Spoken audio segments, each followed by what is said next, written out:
Hi guys, James at Rampant Lion Reviews again for you today with another beer review. For this one, we are going to stick to Japan and we're going to go to another brewery that I've never tried anything from before.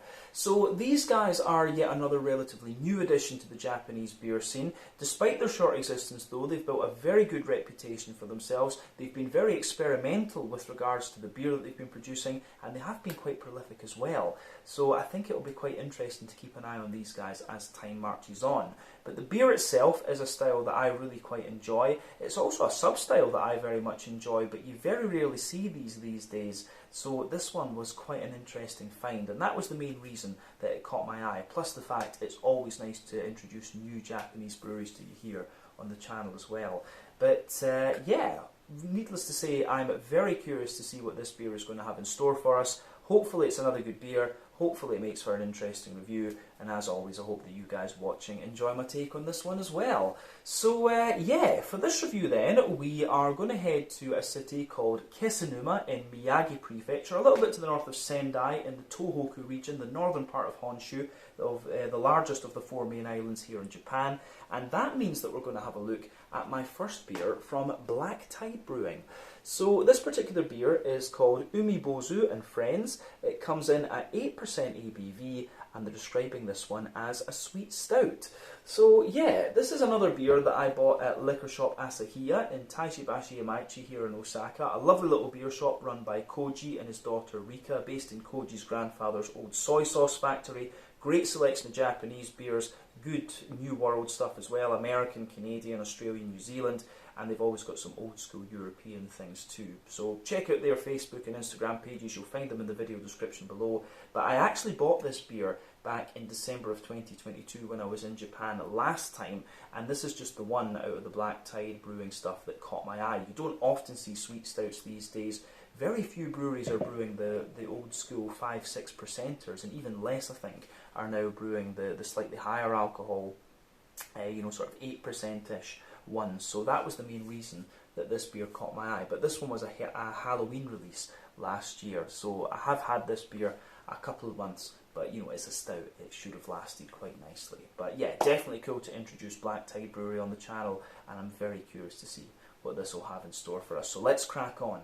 As always with my reviews, I'll tell you a little bit about the brewery before we taste the beer. If you want to get straight to the tasting, however, just fast forward. All the usual links can be found in the video description below. That's the brewery website, the link to my other reviews that hopefully I can do in the future from Black Tide Brewing. This is the very first time I'm trying one of their beers, as I mentioned, but there's all the usual social media down there. If you want to see more reviews, do please consider subscribing to the channel. The support you give is massively appreciated, and remember, you can go into the channel homepage and search for beer using the geography tagging system. So just go to the homepage, use the search bar, put your hometown, state, county, whatever you like in there.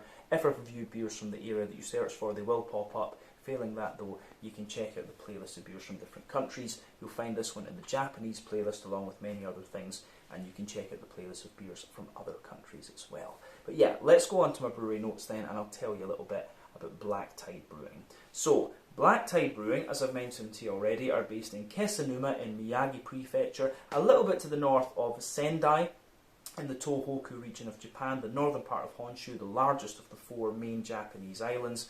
And this area was actually completely devastated during the tsunami of 2011, and Kesennuma was particularly affected because the inner bay area was completely destroyed, and the town had previously been known for having a very strong fishing industry.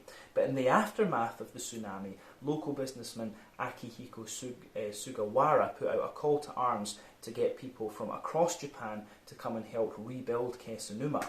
But he was joined at this point by Hiromasa Kokubun, who was a town developer from Hokkaido, Tomoyoshi Sen, a restaurateur from Tokyo, and Nohiro Tajima, a publisher and craft beer enthusiast. And together these guys formed the base of what is now Black Tide Brewing, and the company was officially founded in 2019.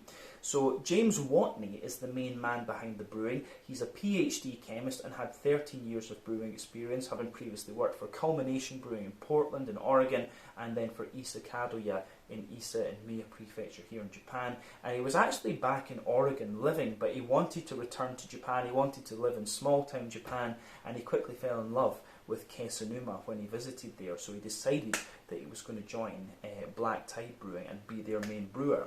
But the team at the brewery is completed by Kazuya Tanji, who discovered Kesennuma while volunteering after the earthquake, and he is now Black Tide Brewing's sales manager.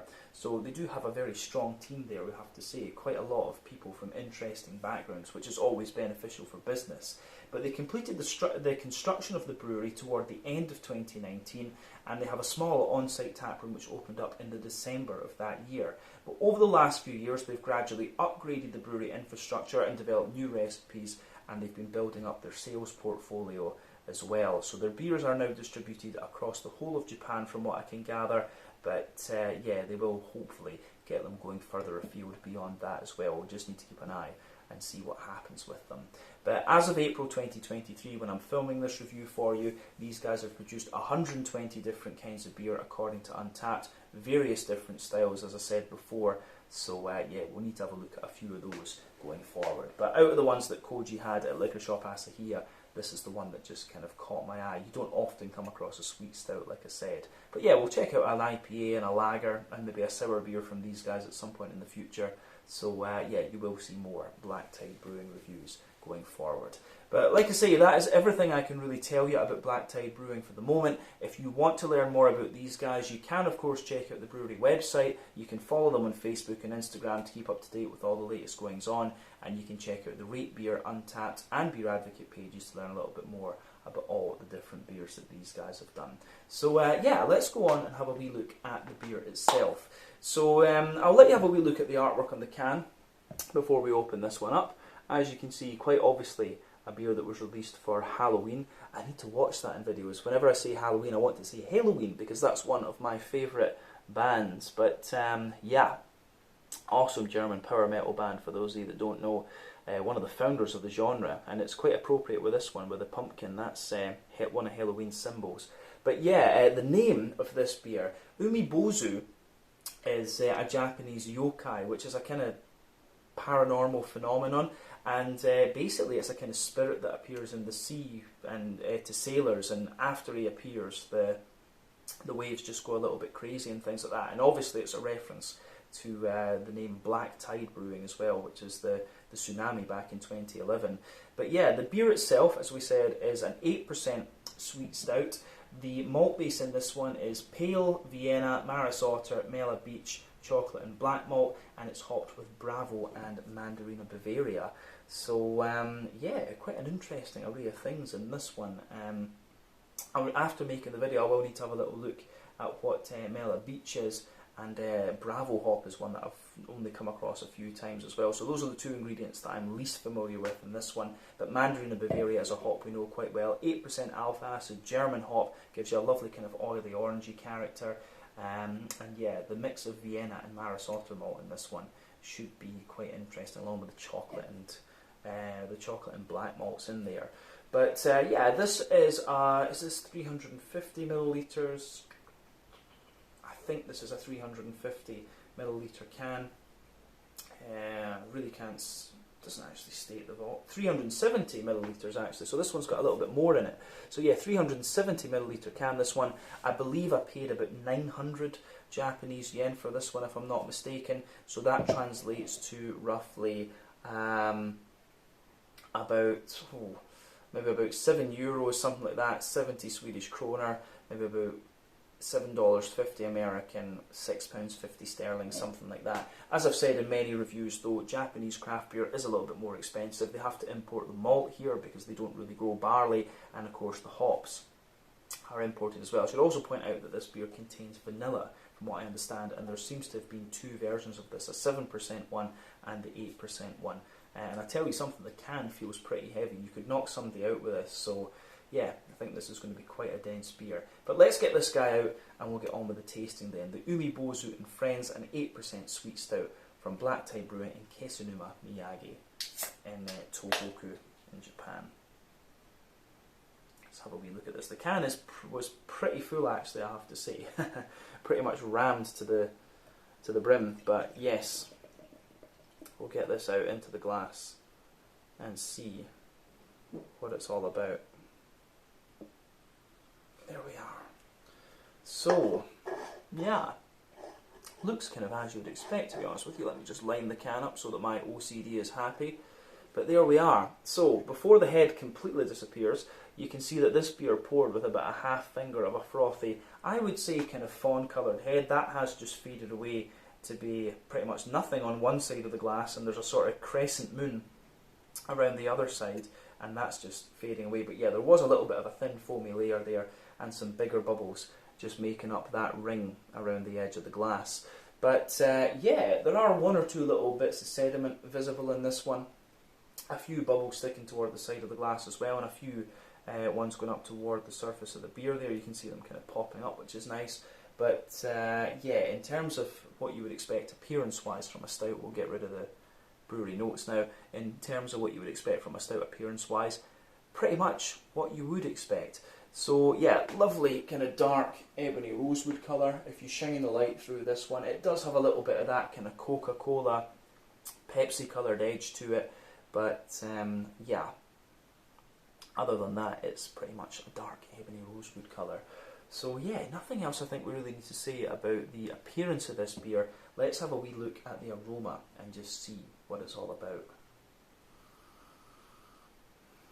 Yeah, I have to say that does smell pretty damn nice. Now, if I compare this to some of the beers that I've had before from the US that are listed as sweet stouts, this one actually comes across as being a little bit more balanced. It has a little bit of an English or Irish character to it rather than being straight up and sweet like an American stout. But yeah, it smells pretty damn nice, I have to say.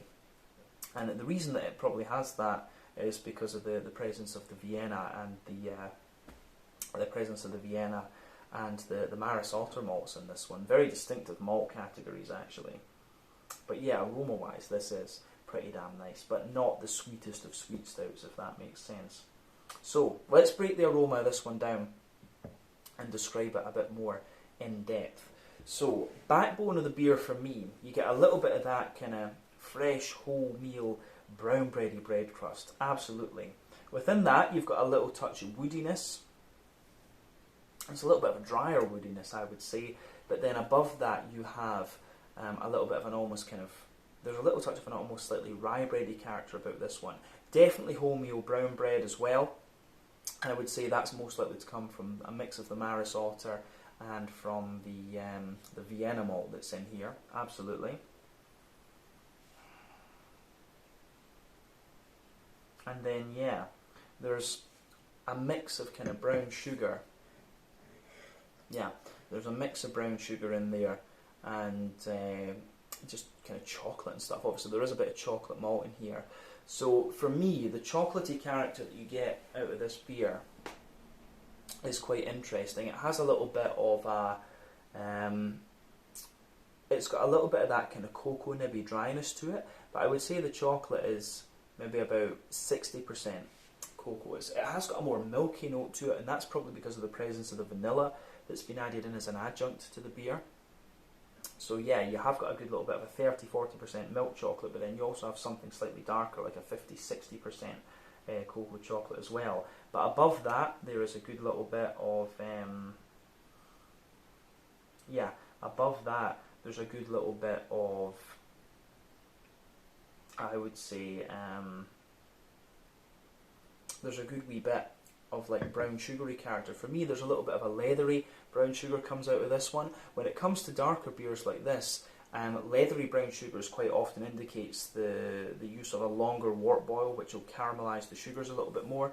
But with an 8% sweet stout like this, I don't think that's a tactic or a method that would be employed all that often, to be honest with you. But yeah, in any case, above the chocolatey layer, I get a little bit of a kind of more leathery brown sugar. There is a wee bit of a sweeter caramel in there as well, and you also have just that wee bit of there's a wee bit of like a McVitie's digestive biscuity character as well, but lots of, like I say, kind of brown wholemeal bready notes, both from the Vienna malts, not the vanilla malts, both from the Vienna malt and from the Maris Otter in this one. And then you've got the vanilla, which gets more and more prominent in the aroma, I think, the more that you smell of the beer. So yeah, I think that's really quite nice actually. It's a lovely complex aroma that you get out of this one, so it gets a big thumbs up from me. On the other than that, I think there's not too much to say about the malty side of things. The only other thing that potentially I would notice about this beer is that it has a little bit of it does certainly have a little bit of a sort of nutty element coming out of it, and that again, that becomes a little bit more obvious the more that you smell of the beer. Yeah, I think that's everything we need to say about the malty and kind of yeasty side of the beer.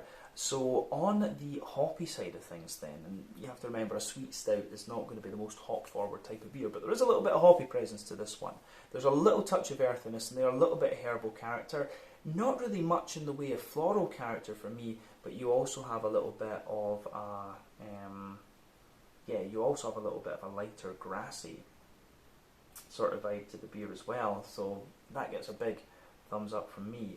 Yeah, I always like a little bit of hoppy character in these beers just to add more complexity, but beyond that I would say you have a little bit of there is maybe a wee tiny bit of herbal character, but other than that I think that covers the green component of the beer. So the last thing to look at in the aroma would be the fruity side of things. So for me, the fruity side of this beer is interesting. Mandarina Bavaria is going to give you a little bit of orangey character, and you certainly pick up a little bit of that in this beer. You can smell there's a wee touch of a more oily orangey note out of this one, but Mandarina Bavaria is obviously going to give you as well these more noble German characters, which might explain a bit of the smoothness of the green component in this beer. But definitely some oily orange in there. I am getting a little bit of a kind of figgy, blackcurranty type quality to this one as well. A little touch of raisin too. The Bravo, I think, maybe gives you a wee touch of like dried apricot or something. There's a wee little bit of a kind of dry apricot-y note about this beer, despite the fact that it's a black beer, and that's not often something you would say about a black beer, to be honest with you. But yeah, the fruity notes for me, a little bit of dried apricot, a bit of an oily orange, then some kind of raisiny, there's a bit of raisiny and kind of plummy character in there as well, and you've also got the blackberry and blackcurranty characters. So yeah, the way that that goes together I think is really nice. A lovely smelling beer, this one. Like I say, for a sweet stout, it's not the sweetest one that you would come across. Certainly not as sweet as some of the American sweet stouts that I've tried back in the day. But as I always say, take a little bit of time to enjoy the aroma of the beer before you get stuck into it. I think it's about time that we have a taste of this and see what it's all about. So yeah, this one is the Umibozu and Friends, an 8% sweet stout with vanilla added into the brew from Black Tide Brewing in Kesennuma, Miyagi Prefecture, Tohoku on Honshu here in Japan. Let's get stuck in. Slanje, skål, cheers, kampai.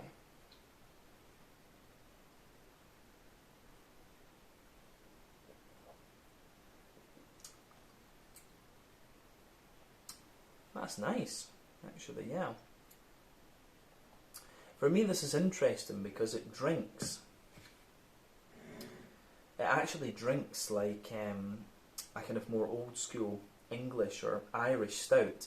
Now, one thing I should point out for those of you that aren't familiar with the channel, when it comes to imperial stouts, my point of reference is a little bit kind of spoiled in a way, because the Nordic stouts, you know, Sweden, Denmark, Norway, Finland, Iceland, I've become very familiar with these over the last few years when I've lived in Scandinavia, and for me it's very difficult to beat the mouthfeel that you're going to get in these beers. So whenever I try stouts from other countries, they always tend to feel a little bit lighter for me. The only brewery I can think of that could match the mouthfeel might be Cycle over in the US. But this beer, for that reason, because of the thickness of the mouthfeel you get in the Nordic Imperial Stouts, for me this beer feels very light and still quite drinkable. So to me this drinks like some of the 5 and 6% old school stouts that I've had from the more traditional breweries back home in Scotland. But regardless of that, it is a very, very nice beer, this one. It's pretty damn solid actually. I'd be very curious to know what style this brewery would say they're best at. But as I say, this just kind of caught my eye because you don't see many sweet stouts around these days. But this is pretty solid, I have to say. So a thumbs up to Black Tide Brewery for this one. We'll need to check out a few more different styles from them going forward. But yeah, let's try and break this beer down and describe it a wee bit more in depth, if you like. What I would say about it though is that generally speaking, it is more like an old school English or Irish stout, but you start to get the more sweeter elements of the sweet stout in the aftertaste.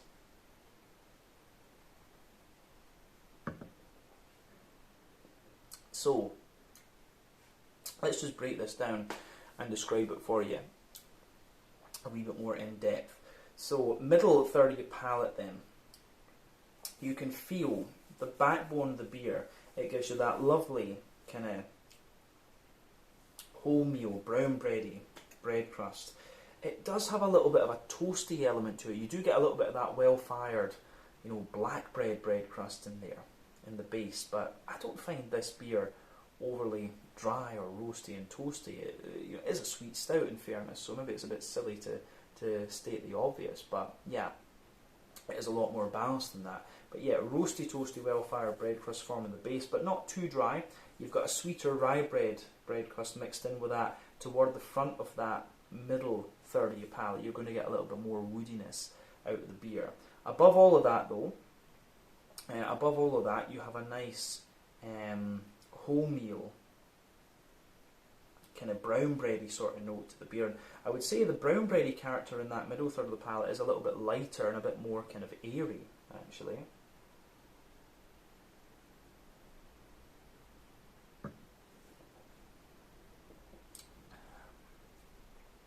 And then yeah, above the kind of wholemeal brown bread layer, maybe toward the front of that actually, I would say there's a little touch of kind of nuttiness pushing its way out of the beer.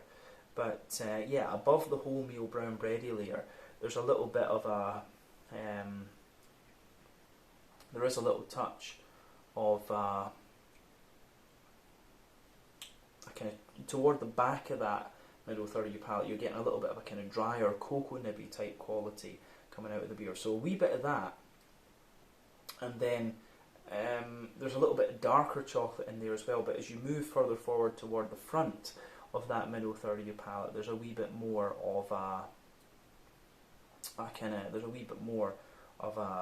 kind of more milky chocolate, like a sort of 30-40% cocoa chocolate. So yeah, you have the drier cocoa nibby notes at the back of the middle third of your palate, but then as you move further forward, it does get a wee bit darker in the middle, like a 60% cocoa chocolate. Then it mellows out again and gives you a bit more of a milky chocolate type quality. And within the milky chocolate side of things, I think that's where the vanilla really pushes its way out on this one. Above the chocolatey layer though, you can feel some of the sort of brown sugary qualities coming out of the beer.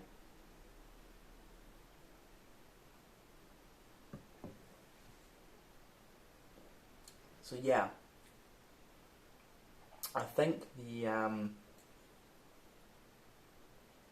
kind of brown sugary side of the beer is interesting too, because the chocolate actually adds a little bit of dryness to the beer, and above that you can feel that sort of leathery brown sugary character that I was talking about from the aroma. But it almost comes across as being a little bit like a fudge, something like that. It's quite a fudgy type flavour. But you could also interpret it as being a leathery brown sugar. But if you go to the dead centre of your palate there, you'll get a little circle there which is a sweet straight up caramel. As you move further out from that, it becomes a little bit more kind of like Werther's Original butterscotchy butter candy, and then toward the edges of that middle third of your palate is a little bit more biscuity and McVitie's digestive biscuity like. But yeah, the nice kind of leathery brown sugary notes in there, they give you more of a kind of fudgy character the further into the aftertaste that you go, and there's one or two little nutty elements just pushing their way out of the beer toward the front of that middle third of your palate too. But I think that covers everything we need to say about the middle third of your palate on this one, and that's where the biggest part of the complexity is in this beer. So let's move to the back third of your palate then, the border region between middle and back third of your palate. You get a good little bit of a kind of brown bready build up in there. It is like a sweet rye bready type note, But yeah, the base of that back third of your palate is quite similar. The layers in the back third of the palate are quite similar, but they're just a bit more airy, I guess you could say. So yeah, at the base of that back third of your palate, you've got the kind of roasty, toasty, well-fired bread crust. You've got a nice, you certainly have a nice little bit of kind of rye bready character in there as well, and then above that a more wholemeal brown bready note too, which is quite interesting.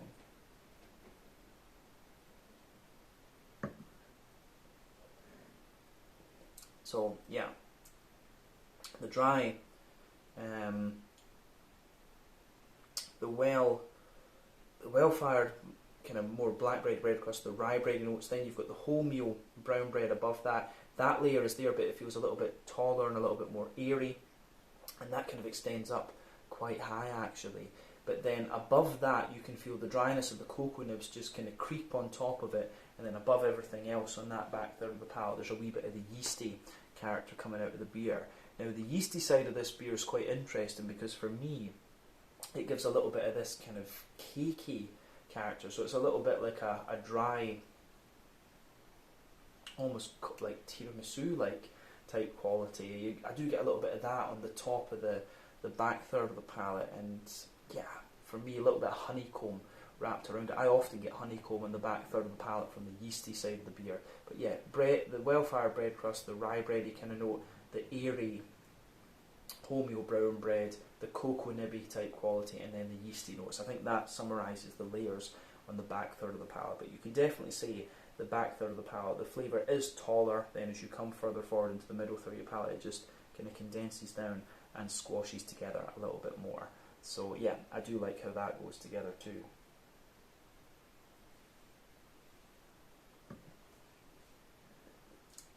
So yeah, on the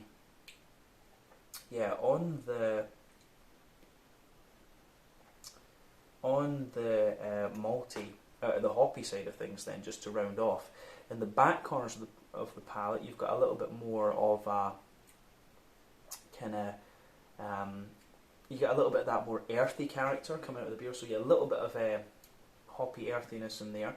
As you move further forward, there's a little touch of herbal character, and as you push further forward, you get a wee bit of floral note out of this one, but the floral note is quite smooth and quite subdued.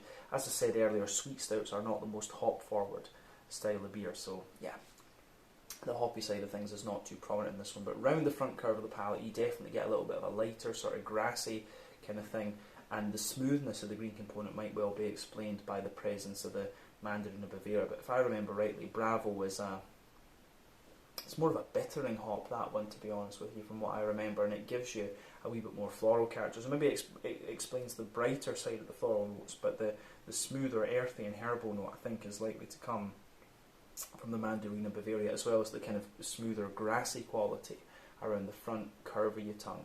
So yeah, a little bit of earthiness, a little bit of herbal character, a bit of a slightly more bright floral note, and then round the front curve of the tongue, a little bit of a smoother, grassy component.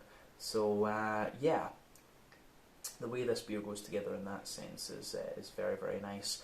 Yeah, let's look at the front third of the palate then, and the fruity side of the beer. So the border region between front third and middle third of your palate, again, you get a little bit of a kind of bready build-up in there, a sweet kind of wholemeal brown bread, but a little bit of rye bready character, almost slightly cakey, like a caramel shortcake or something like that. Wee bit of that type of flavour. But the base of the front third of your palate has a little bit of wholemeal bread crust, bit of a smoother brown bread, and then you get that nice oily bubble where the juicy fruity esters just roll their way out of the beer.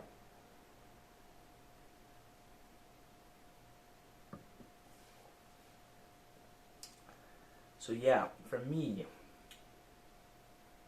the fruity side of this beer is quite interesting. I'm just trying to think how this goes together. Maybe on the back of that, front third of your palate, it has like a sort of sultana type quality, you know, dry white green grapey notes, a little bit of an oily pear as well, and these are kind of unusual things to pick up in a stout actually, because normally you would expect a little bit more of like a raisin plummy type quality, but I really don't get that in this one. For me, it's more sultanas and plums, but sultanas and pears, sorry. But as you reach the front half, or the centre point of that front third of your palate, it's got a wee bit more of a kind of oily, figgy character to it, and then a little bit of a black curranty note, and those two linger the further into the aftertaste you go. You do get a bit more kind of red and black fruit out of this one the further into the aftertaste you go with the beer. But for me, the fruity character is more along the lines of like a dry, fruity type thing. But I certainly do like how that goes together, and that gets a thumbs up from me as well.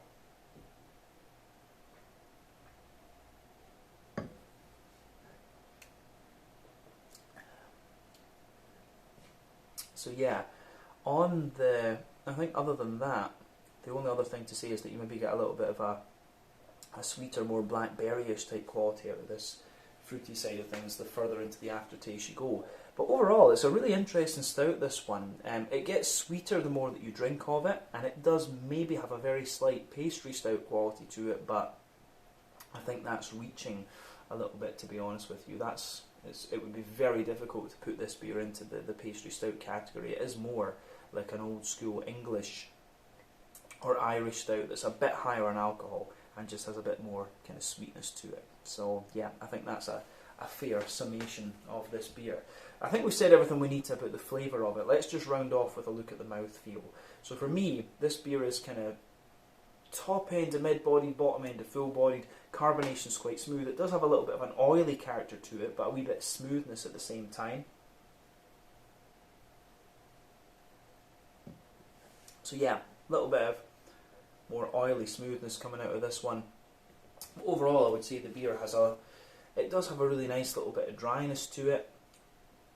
It's not overly bitter. I mean, I'd be very surprised if this beer was more than 25 IBUs, but you could conflate the dryness in this one with being a little bit more. So yeah, you've got that roasty, well-fired note to it, which is going to add to the bitterness, and a little bit of hoppy bitterness. But yeah, 25-ish IBUs I think is about the maximum bitterness you're going to get out of this one. But as I always say, take my IBU counts with a bit of a pinch of salt. It's my weakest point of beer reviewing. The malty stout we said has a little bit of roasty toastiness, lovely smoothness in there, and some sweeter notes out of it. But the sweetness in this one is quite a dry sweetness. The hoppy characters we've talked about, and the fruity side of the beer, more a dried fruity character, and you get a little bit more of the kind of typical red fruity notes out of this one the further into the flavour that you go. But overall, a very nice beer, this one. I have enjoyed trying this, and it certainly makes me curious to try a few more different things from Black Tide Brewery the next time we get the chance. But yeah, not often you come across a sweet stout these days, and that was the main thing that attracted me to this beer. So yeah, this was the Umibozu and Friends, a sweet stout at 8% ABV from Black Tide Brewing in Kesennuma, Miyagi Prefecture in Tohoku, in the northern part of Honshu here in Japan. Once again, thank you for watching my beer reviews. Until the next time, please like, subscribe, share, all the usual YouTube stuff. Let me know your own thoughts on this beer in the comment section below. Let me know what your favourite beers are from Black Tide Brewery as well, and we will no doubt return to these guys once again at some point in the very near future. But until the next time, Slange, Skull, cheers, Kampai, and I will see you guys very, very soon. Cheers.